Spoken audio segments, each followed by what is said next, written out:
TTML के share में पिछले कुछ समय से काफ़ी अच्छी तेज़ी दिखाई दे रही है और शेयर लगभग 91-92 रुपये के आसपास कामकाज कर रहा है।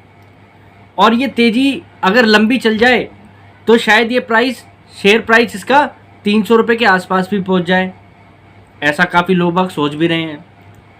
पर वाकई में क्या कोई फंडामेंटली ऐसे कारण है इस कंपनी के अंदर जो इसकी शेयर प्राइस में इतनी तेज़ी आ सकती है? क्या टाटा समूह की ये कंपनी वाकई में ही टाटा ग्रुप की और कंपनियों जैसी हैं? अगर आपने टीटीएमएल के शेयर में इन्वेस्टमेंट कर रखी है तो आप इस वीडियो को कंप्लीट वॉच कर लीजिएगा, क्योंकि इसके अंदर आपके सवालों के जवाब सारे ही छुपे हुए हैं।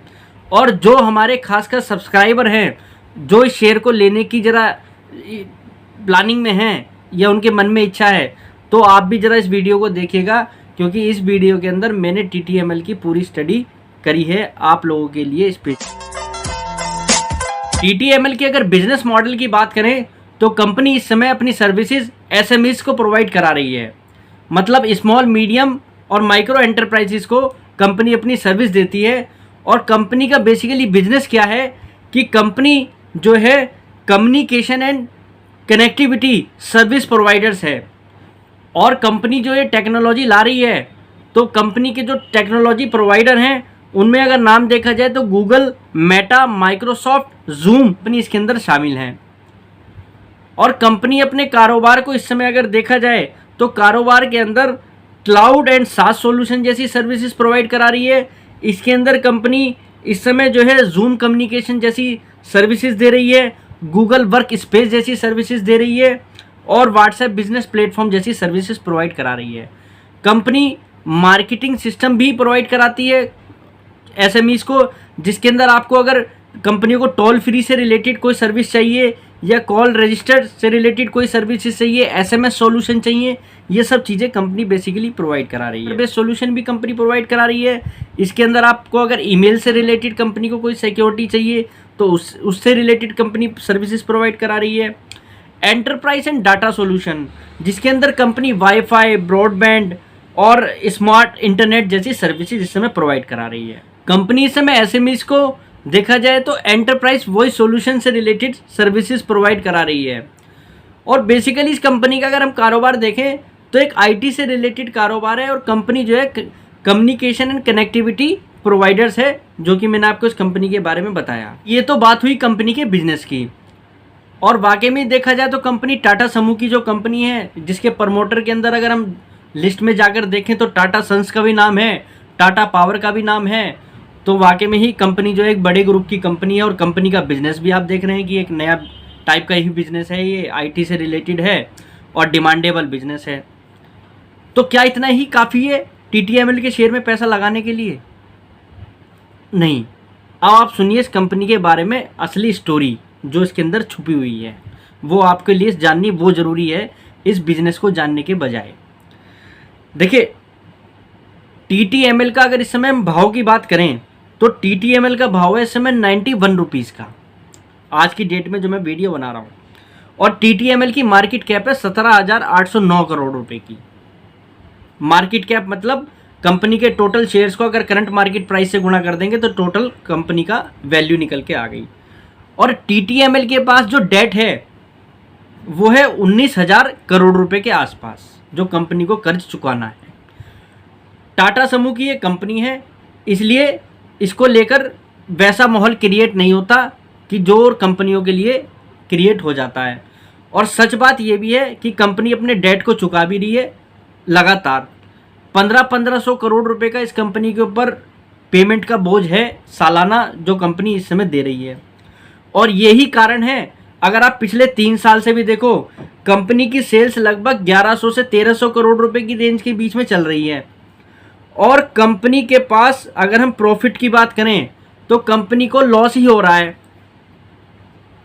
कंपनी अच्छे खासे लॉस करती है हर साल, अगर आप इनकी हिस्ट्री में जाकर देखें।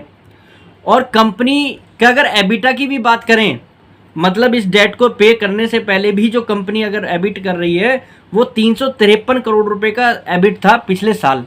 मतलब उस हिसाब से भी कंपनी के बिजनेस में भी इतना दम नहीं है कि कंपनी उस डेट को किसी भी माध्यम से चुका पाए। तो इसलिए कंपनी को फाइनली लॉस होता है, कंपनी को वो पैसा क्योंकि चुकाना पड़ रहा है। और कंपनी की अगर पास्ट की परफॉर्मेंस भी एक बार आप देख लें थोड़े लंबे समय के लिए, तो 10 साल में कंपनी की सेल्स नेगेटिव ग्रोथ, 10 साल में कंपनी की profit growth negative growth, return on equity कुछ नहीं है।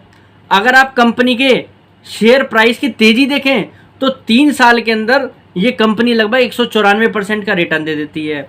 और अगर मोटा मोटा देखें तो 40 रुपये वाला शेयर 300 रुपये का हो जाता है सर्किट टू सर्किट चलकर। पर मेन बात इसके अंदर ये है कि प्रमोटर के पास लगभग 75% स्टेक थी और प्रमोटर इसका टाटा ग्रुप था। टाटा के नाम पे ये शेयर उस समय चलाया गया। अब ऑपरेटर था या कौन था वो आप दिमाग लगा लीजिए।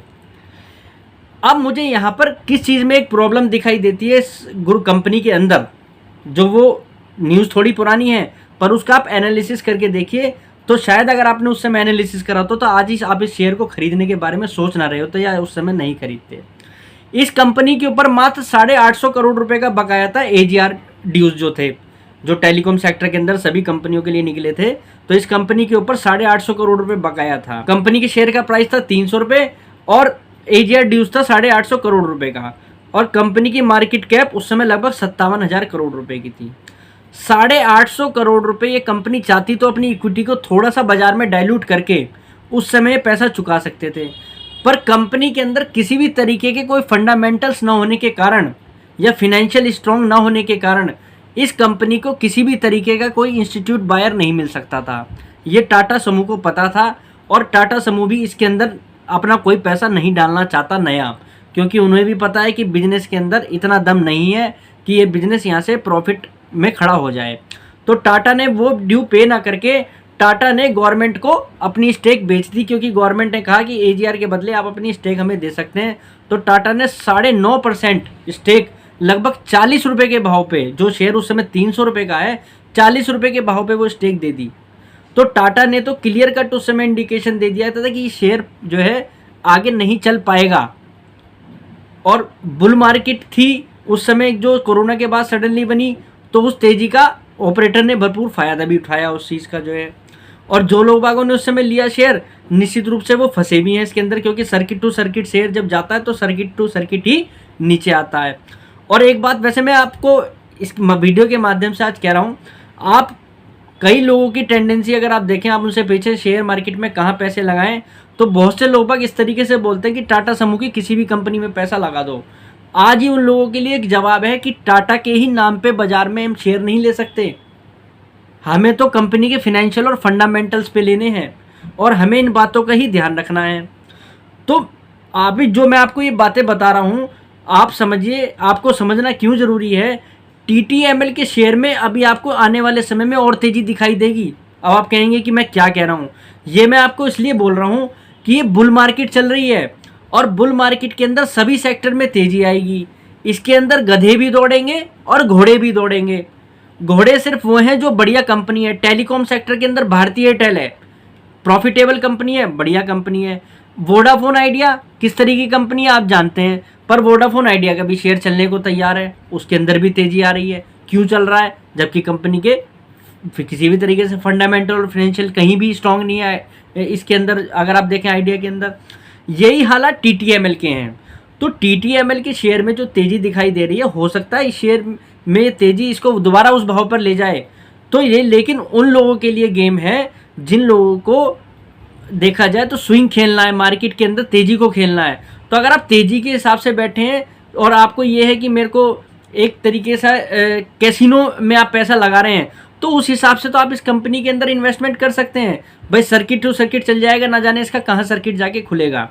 पर जो लोग बाग किसी इस कंपनी के को अगर किसी भी तरीके की इन्वेस्टमेंट के रूप में देख रहे हैं, तो उन लोगों को वेट करना चाहिए जब तक TTML का कोई ऐसा रिवाइवल प्लान ना आए कि कंपनी 19,000 करोड़ रुपए का डेट पे करके इसको एक फ्रेश कंपनी बना दे। और जिस बिजनेस को कर रहे हैं अगर इस बिजनेस को भी करें और इसको फिर कंपनी एबिटा तो पॉजिटिव है, फिर इसके बाद पैट भी अगर कंपनी का पॉजिटिव हो, तो जब ये कंपनी खरीदने लायक है। अदरवाइज इस समय तो कंपनी की जो इक्विटी है वो ओवरऑल इक्विटी कर्ज में डूबी हुई है। ये कंपनी नेगेटिव बुक वैल्यू वाली कंपनी है। अगर आज कंपनी बंद हो जाए तो आप लोगों को 1 रुपया भी नहीं मिलेगा इस कंपनी के अंदर, क्योंकि कंपनी जो है ओवरऑल लॉस के अंदर है।